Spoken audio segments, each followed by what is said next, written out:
ఇప్పుడు ఇన్‌స్టాగ్రామ్‌లో 'సుమంత్ సాంగ్స్టర్' అనే అబ్బాయి ఈ ప్రశ్న అడిగాడనమాట. "అన్న, మనం సాంగులవి పెడుతున్నాం బానే ఉంది. ఇప్పుడు నేను ఆ సాంగ్ పెట్టాననుకో, దాన్నెవడో యేసేస్తాడు. యేస్తే అది నాదంటాడు.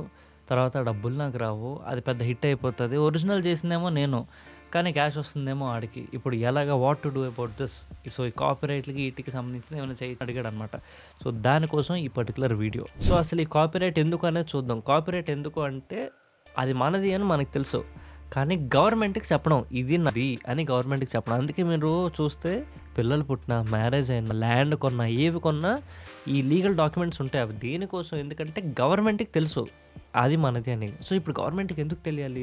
రేపు పొద్దుట దాని మీద ఏమైనా లీగల్ ఇష్యూస్ వస్తే గవర్నమెంట్ మిమ్మల్ని వెనకేసుకొని రావాలి అంటే గవర్నమెంట్‌కి ఆ విషయం ముందు తెలియాలి. సో, అది అఫీషియల్‌గా తెలియపరిచే ప్రాసెస్‌నే మనం కాపీ రైటింగ్ అంటాం బేసిక్‌లీ. సో, ఈ కాపీ రైట్ అనేది ఎలా ఉంచేయొచ్చు అంటే, యాక్చువల్లీ మాట్లాడాలంటే మీరు ఒక పెన్ను, పేపర్ పెట్టి ఒక లిరిక్ రాసినా, లేకపోతే మీ వాయిస్ ఒక రికార్డర్‌లోకి రికార్డ్ చేసినా, మీరు కీబోర్డ్‌తో ఒక ట్యూన్ కొట్టుకున్నా, ఏది చేసినా ఇండియన్ కాపీరైట్ యాక్ట్ 1957 ప్రకారం ఆ మూవ్‌మెంట్‌లో కాపీరైట్ అయిపోయినట్టే. అయితే ఇప్పుడు నేను చెప్పబోయే ప్రొసీజర్ అంతా ఏంటంటే జస్ట్ గవర్నమెంట్‌కి తెలియడానికి అంతే తప్పిస్తే మన కోసం కాదది. సో, ఇంకిప్పుడు ఇండియాలోని కాపీరైట్ ఎలా చేస్తారు అనేది ఒక్కసారి చూద్దాం మనం. సో, ఒక్కసారి కాపీరైట్ ఆఫీస్ వెబ్‌సైట్‌కెళ్ళిపోదాం.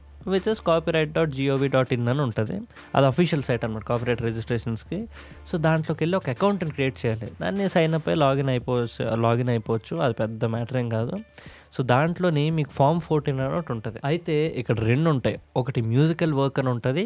ఒకటి సౌండ్ రికార్డింగ్ అని ఉంటది. మనం ఐడియల్లీ చేయాల్సింది సౌండ్ రికార్డింగ్ అనమాట. అంటే సౌండ్ రికార్డింగ్ అంటే ఏంటంటే, మనం మొత్తం రికార్డ్ చేసి, మిక్స్ చేసి, మాస్టర్ చేసి, మ్యూజిక్ ప్రొడక్షన్ మొత్తం అన్నీ కంప్లీట్ అయ్యి ఫైనల్ ఎండ్ ప్రొడక్ట్ ఉంటది చూసారా? ఆ MP3 ఫైల్, దాన్ని మనం ఇది నాది అని క్లెయిమ్ చేసుకోవడాన్ని సౌండ్ రికార్డింగ్ అంటాం అనమాట. ఓకే, అది. మ్యూజికల్ వర్క్ అంటే ఏంటంటే, మీ ట్యూన్‌ని కాపీరైట్ చేసుకోవడం. అంటే ఏంటి? ఇప్పుడు అనే ఒక ట్యూన్ ఉందంటే, ఈ ట్యూన్ని నేను నాది అని చెప్పుకొని ఒక చోట రిజిస్టర్ చేయాలంటే దాన్ని మ్యూజికల్ వర్క్ కాపీరైట్ అంటాం అనమాట. ఇక నెక్స్ట్‌కి వెళ్తే దాని రిలేటెడ్ సపోర్టింగ్ డాక్యుమెంట్స్ అన్ని మనం సబ్మిట్ చేయాలి. అండ్ ఈ కేసులోని అది ఆడియో ఫైల్ అవుతుంది ఆబ్వియస్లీ. మన ఆడియో ఫైల్‌ని మనం సబ్మిట్ చేస్తాము. అయితే ఇక ఫీ సంగతికొస్తే, మీకు మ్యూజికల్ వర్క్ అంటే మీ కంపోజిషన్ రికార్డ్ చేయడానికి కేవలం 500 అవుద్ది. అదే ఒకవేళ కానీ యాజ్ అ సాంగ్ అంటే ఆడియోని కానీ మనం రిజిస్టర్ చేయాలంటే కనుక అది 2K అవుతది. అండ్ ఐడియల్లీ నన్ను అడిగితే ఈ మ్యూజికల్ వర్క్‌ది అంత ఇంపార్టెంట్ అయితే కాదు. నేను చూసినంత వరకు, నేను రిసర్చ్ చేసినంత వరకు మ్యూజికల్ వర్క్‌ది మరి అంత నీడ్ కాదు. బట్ ఐడియల్లీ సేఫ్‌లీ ఏంటంటే, ఇన్ అన్ ఐడియల్ సినారియో మనం జస్ట్ ఈ ఒక మన ఫైనల్ ఆడియో ఏదైతే ఉందో దాన్ని రిజిస్టర్ చేసుకున్నంత వరకు వీఆర్ సేఫ్ అన్నట్టు. సో, ఇది అయిపోయిన తర్వాత జస్ట్ మన అప్లికేషన్ కంప్లీట్ చేసేస్తాం. అక్నాలెడ్జ్‌మెంట్ నెంబర్ వచ్చేస్తది. ఈ ప్రాసెస్ అంతా కలిపి ఒక వారం, 2 వారాలు, కొన్నిసార్లు 2, 3 నెలలు కూడా పట్టొచ్చంట. క్వోరాలో చూసినా, ఎక్కడ చూసినా నేను విన్నంత వరకు. సో, ఐదర్ ఒక వీక్‌లోని కొంత ప్రాసెస్ స్టార్ట్ అయిపోతది ఆల్రెడీ, లేదంటే 2, 3 మంత్స్ వరకు కూడా పట్టొచ్చు. మనం దాన్ని ట్రాక్ చేయడం కూడా వీలవుతది. అయితే ఇక ఫైనల్ లేయర్ ఆఫ్ టచ్‌గా ఇది ఎలాగ మెయిన్ సాంగ్‌ని ఎలా మనం కాపీరైట్ చేస్తాం, ఇది కాకుండా ఇంకొన్ని అదర్ థింగ్స్ కూడా మనం కాపీరైట్ చేయాలి అంటే, ఇంకా ఇక్కడ ఇంకోటి ఉంటది. దాన్ని పర్ఫార్మెన్స్ రైట్స్ ఆర్గనైజేషన్ అంటాం అనమాట. అంటే ఫర్ ఎగ్జాంపుల్ ఇండియాలో IPRS అని ఉంటది. అలాంటి దాంట్లోనే మనం ఎప్పుడైతే రిజిస్టర్ చేసుకుంటామో, దీనివల్ల ఏమవుతదంటే, మనం ఎప్పుడైనా గానీ బయట ఎక్కడైనా పెర్ఫార్మ్ చేస్తే ఈ సాంగు, మనమైనా ఎవరైనా పెర్ఫార్మ్ గానీ చేస్తే దాంట్లోని అంటే ఆ పెర్ఫార్మెన్స్‌కి సంబంధించిన పేమెంట్ మనకు వస్తదనమాట. సో, దానికోసం ఇది. అయితే ఇప్పుడు మనం ఈ పెర్ఫార్మెన్స్ చేసామని అసలు వాళ్ళకి ఎలా తెలుస్తది? ఎలా తెలుస్తదంటే, జనరల్లీ ఈ వెన్యూస్ ఏవైతే ఉంటాయో, మనం పెర్ఫార్మ్ చేసే వెన్యూస్‌లో గానీ వాళ్ళకి వీళ్ళతోటి లింకప్ ఉంటే గనక, అంటే ప్రాపర్‌లీ వెరిఫైడ్ ఉంటే, అంటే యాస్‌కాప్ అని ఉంటది, BMI అని ఉంటది, ఆర్ ఇందాక చెప్పినట్టు ఇండియాలో అయితే IPRS అని ఉంటది. వీటితో ఆల్రెడీ లింకప్ గాని అయ్యి ఉంటే గనక, అంటే ఆళ్ళతో ఆల్రెడీ ప్రాపర్ లీగల్‌గా వాళ్ళతో గాని సింక్ అయ్యి ఉంటే గనక, అప్పుడు మనం ఇక్కడ ఏవి ప్లే చేసినా మనం డైరెక్ట్‌గా వెబ్‌సైట్‌లో మనం ఎళ్లి అప్‌లోడ్ చేసుకుంటే దాని ఫుటేజ్, దాని రిలేటెడ్ పేమెంట్ మనకి ట్రాన్స్‌ఫర్ అవుతదనమాట. ఇంకా అది కాకుండా జనరల్‌గా డిజిటల్ డిస్ట్రిబ్యూషన్ ప్లాట్‌ఫామ్స్ కూడా వాడుకుంటూ చేయొచ్చు. అంటే generally Spotify, YouTube, Apple music etcetera ఇలాంటి వాటన్నిటిలో మనం అప్‌లోడ్ చేయడానికి, అది చేయడానికి ఆన్‌లైన్ డిస్ట్రిబ్యూషన్ సర్వీసెస్ ఉంటాయి. అంటే డిస్ట్రోకిడ్ గానీ, లేకపోతే CD బేబీ గానీ, నేను వాడేదైతే మ్యూజిక్ రికార్డ్స్ అని ఉంటది. VUSIC రికార్డ్స్ అని.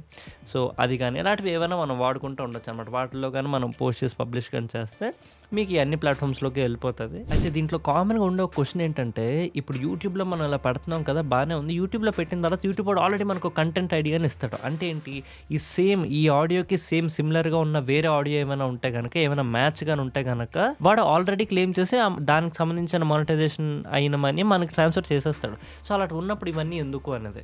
అయితే యూట్యూబ్ కంటెంట్ ఐడి ఉన్నప్పుడు ఇది ఎందుకంటే యూట్యూబ్ అనేది కేవలం యూట్యూబ్ స్పేస్ని అది కాపాడుతూ ఉంటుంది. కానీ మనకి ఓవరాల్ కావాలి కదా, అంటే మనం బయట పర్ఫామ్ చేసినా ఎక్కడైనా వేరే వాడు బయట చోటు కాపీ కోడ్ చేసినా ఎక్కడ చేసినా మనం దాన్ని కాపాడుకోవాలంటే దానికి ఒక ఎక్స్ట్రా లేయర్ ఆఫ్ లీగాలిటీ ఉండాలన్నమాట.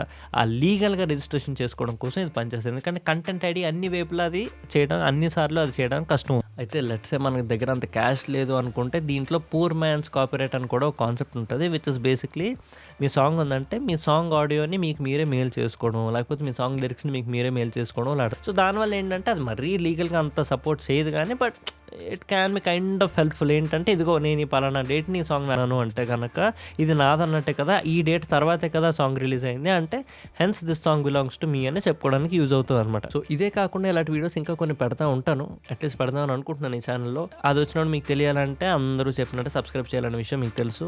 సో ఇక సబ్స్క్రైబ్ లేదు నేను మాటికి నీ ఛానల్కి వచ్చి చూసుకునే ఓపిక నాకు ఉందంటే సబ్స్క్రైబ్ చేయకుండా డైరెక్ట్గా వచ్చి చూసుకుంటున్నారు.